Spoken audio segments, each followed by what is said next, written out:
అందరికీ నమస్కారం. అందరూ బాగున్నారండి? మేము కూడా చాలా బాగున్నామండి. ఇంకేంటండి సంగతులు? ఈరోజైతే మీ అందరి కోసం ఒక మంచి వంట అండి, ఆంధ్ర స్టైల్లో గోంగూర ఎండురొయ్యల కర్రీ చేసి చూద్దాం అనుకుంటున్నానండి. మీలో ఎంతమందికి తెలుసండి కర్రీ గురించి? ఇది ఆంధ్రాలో చాలా ఫేమస్ కర్రీ అండి. అంటారు కదా, ఆ గోంగూర అంటేనే ఆంధ్ర మాట అంటారు కదా. అందుకోసం మీకు మంచి కర్రీ చేసి చూపించాలని అనుకుంటున్నానండి. ఈ కర్రీకి కావాల్సిన పదార్థాలు ఏదో ఒకసారి చూద్దాము. ఫస్ట్గా దీంట్లో మనకి మెయిన్ ఇంగ్రీడియంట్ వచ్చేసి గోంగూర అండి. ఈ గోంగూరని చాలా శుభ్రంగా 2-3 సార్లు వాష్ చేయాలండి. ఎందుకంటే దీంట్లో చాలా ఇసుకుంటుంది కాబట్టి దీన్ని మంచిగా వాష్ చేసుకొని పెట్టుకోవాలి. తర్వాత దీంట్లో మనకి సెకండ్ ఇంగ్రీడియంట్ వచ్చేసి ఎండు రొయ్యలు. ఇది చాలా ఫేమస్ అండి. దీంట్లో వచ్చేసి మంచిగా క్లీన్ చేసి పెట్టుకున్న ఎండు రొయ్యలు బాగా వాష్ చేయాలి. ఇది కూడా దీంట్లో కూడా ఇసుకుండిద్దండి. నెక్స్ట్ మనకు వచ్చేసి 4 కట్ చేసి పెట్టుకున్న పచ్చిమిరపకాయలు, అలాగే ఒక పెద్ద ఉల్లిపాయ అండి. ఒక పెద్ద ఉల్లిపాయ కట్ చేసి పెట్టుకున్నాము. అలాగే ఒక 3 టమాటాలు అయితే సరిపోతాయండి. మంచిగా వాష్ చేసి పెట్టుకున్న 3 టమాటాలు, సరిపడినంత ఉప్పు, కారం, అలాగే ఇక్కడ వచ్చేసి 1 టీ స్పూన్ ధనియాలు, ఒక 1/2 టీ స్పూన్ జీలకర్ర, ఒక 1/2 టీ స్పూన్ మిరియాలండి. ఇవి డ్రై రోస్ట్ చేసేసి గ్రైండ్ చేసుకొని మిక్స్ చేసేస్తే సరిపోతుంది. అలాగే మనకి కర్రీకి సరిపడినంత ఆయిల్, పోపు ఐటమ్స్, అలాగే ఒక 4 ఎండుమిర్చి, కరివేపాకు, పసుపు, చాపుడు గార్లిక్ అండ్ కొత్తిమీర అండి. ఓకే అండి, ఇప్పుడైతే ఈ కర్రీ ఎలా చేయాలో మనం స్టార్ట్ చేద్దాము. ఫస్ట్గా స్టవ్ ఆన్ చేసుకొని బాండీ పెట్టుకుందామండి.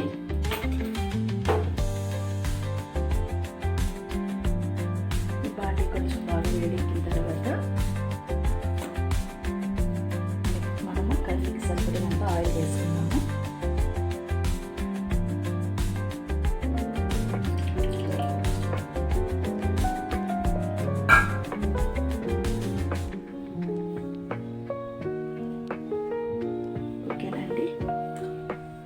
ఆయిల్ బాగా హీట్ అయిన తర్వాత పోపు ఐటమ్స్ వేసుకుందామండి.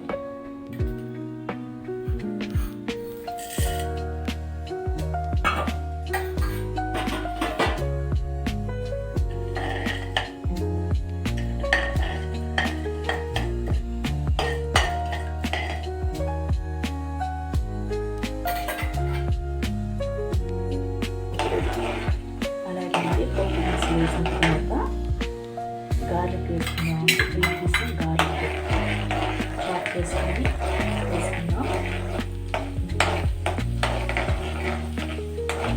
అలాగే దీంట్లో ఒక 4 ఎండుమిర్చి అండి.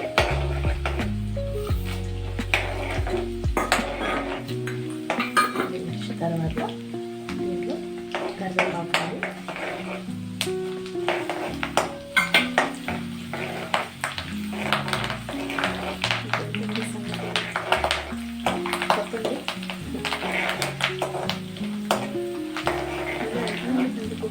చాలా ఇష్టం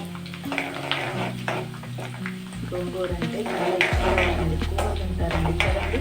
ఈ గోంగూర వల్ల చాలా హెల్త్ బాగుంటుందండి. ఐరన్, కాల్షియం అన్నీ సఫిషియెంట్గా ఉంటుంది. అలాగే తర్వాత కొంచెం మనం ఇంట్లోకి పసుపు యాడ్ చేసుకుందామండి.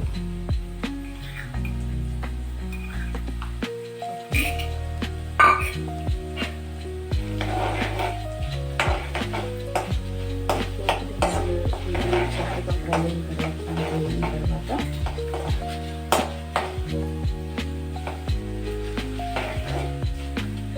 దీంట్లో మనం చక్కగా వాష్ చేసి పెట్టుకున్న ఎండు రొయ్యలు, ఈ రొయ్యలు కూడా వేసేసుకుందాం.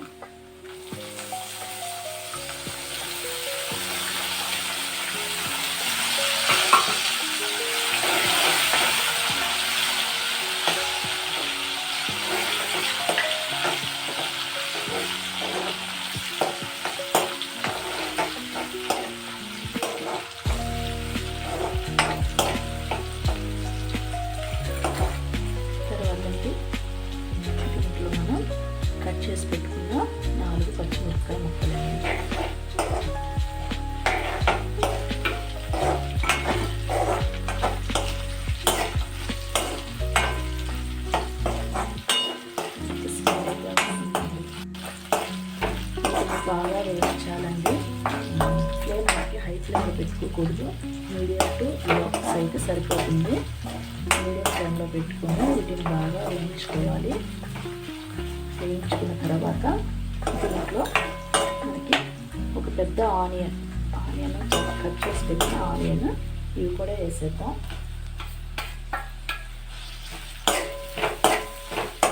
ఇవి కూడా బాగా వేయించుకోవాలండి.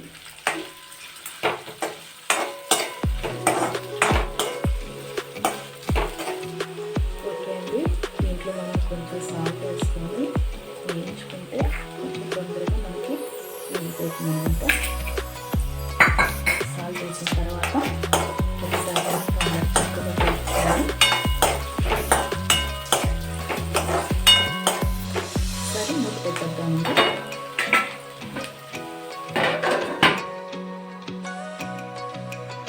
ఓకే అండి, ఒకసారి కర్రీ ఎలా ఉందో చూద్దాము.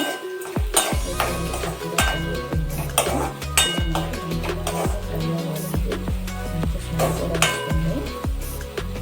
ఇలా ఫ్రై చేసిన తర్వాత మనం దీంట్లోకి ఫస్ట్ చెప్పాం కదండి, ఒక 3 టమాటాలు కట్ చేసి పెట్టుకుని ఒక 3 టమాటాలు ఇప్పుడు వేసుకుందాం.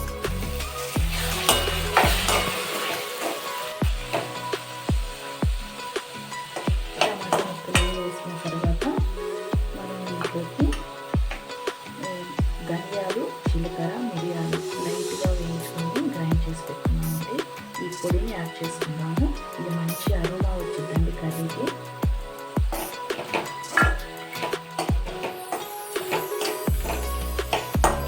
కలిపి పెట్టుకున్న తర్వాత కర్రీలోకి మనకి కావాల్సినంత సాల్ట్, కారం కూడా ఒకసారి యాడ్ చేసుకున్నామండి.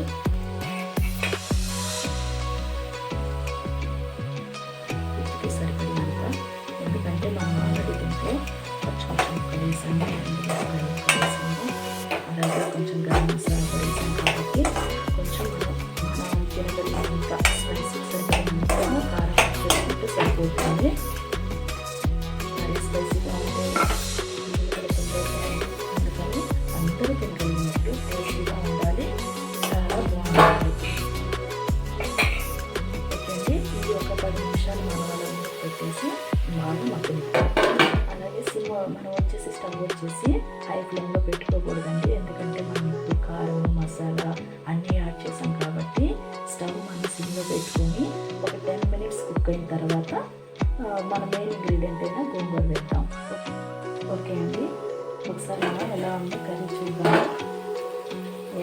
టమాటా అంతా చాలా బాగా మగ్గుతుందండి. ఇలా మంచిగా అంతా మగ్గిపోవాలి. మనకి ఇట్లా ఆయిల్ వస్తే ఆల్మోస్ట్ కర్రీ అయిపోయినట్టనమాట.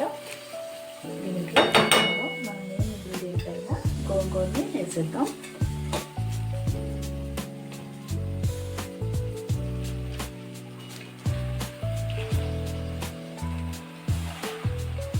గోంగూర వేసిన తర్వాత ఇది చక్కగా మొత్తం కలుపుకోవాలండి. ఓకే అండి, ఇప్పుడు గోంగూర వేసి మంచిగా మొత్తం కలిపేసాం కదా. మళ్ళీ ఒకసారి వేసి ఒక 10 మినిట్స్ తర్వాత కర్రీ రెడీ అయిపోతుంది. ఎందుకంటే మనకి గోంగూర తొందరగానే మగ్గిపోతుందండి. ఓకే అండి, గోంగూర వేసిన తర్వాత ఒక 15 నిమిషాలు అట్లా వచ్చిన తర్వాత ఒకసారి కర్రీ ఎలా చూద్దాము. ఓకే అండి, గోంగూర కూడా చాలా బాగా మగ్గిపోయింది. ఇప్పుడు మనం దీంట్లోకి సరిపడినంత సాల్ట్ వేసుకుందామండి. సరిపడినంత సాల్ట్ యాడ్ చేసుకొని ఒకసారి కలుపుకుందాం.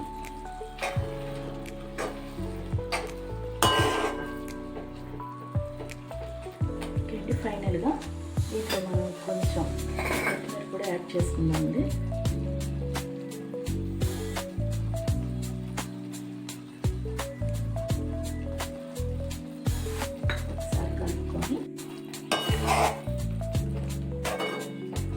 ఒకసారి కలుపుకొని మొత్తం మూత పెట్టేద్దామండి. మూత పెట్టేసిన తర్వాత ఒక 2-3 నిమిషాలు మగ్గనిచ్చిన తర్వాత మనం డిష్ అవుట్ చేసుకోవచ్చు. ఓకే అండి, ఫైనల్గా మన కర్రీ ఎలా ఉందో ఒకసారి చూద్దాము. వావ్, చాలా బాగుందండి. ఓకే అండి, మన కర్రీ అయితే చక్కగా రెడీ అయిపోయింది. ఇంకా మనం స్టవ్ ఆఫ్ చేసుకుని డిష్ అవుట్ చేసుకుందాం. ఓకే అండి, మన కర్రీ అయితే రెడీ అయిపోయింది. ఆంధ్ర స్టైల్లో గోంగూర ఎండు రొయ్యల కర్రీ అయితే రెడీ అయిపోయిందండి. ఓకే అండి, మన కర్రీ అయితే రెడీ అయిపోయింది కదా. ఇలాంటి కర్రీస్ ఎన్నో మీకు మేము చూపించాలని ఇష్టపడుతున్నామండి.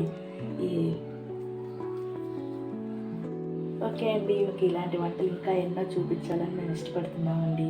మా ఛానల్ మీకు నచ్చినట్లయితే ప్లీజ్ మాకు మాకు సబ్స్క్రైబ్ చేయండి, షేర్ చేయండి, లైక్ చేయండి. మీకు ఇలాంటి వీడియోస్ మరెన్నో చూపించాలని ఇష్టపడుతున్నాం. సబ్స్క్రైబ్.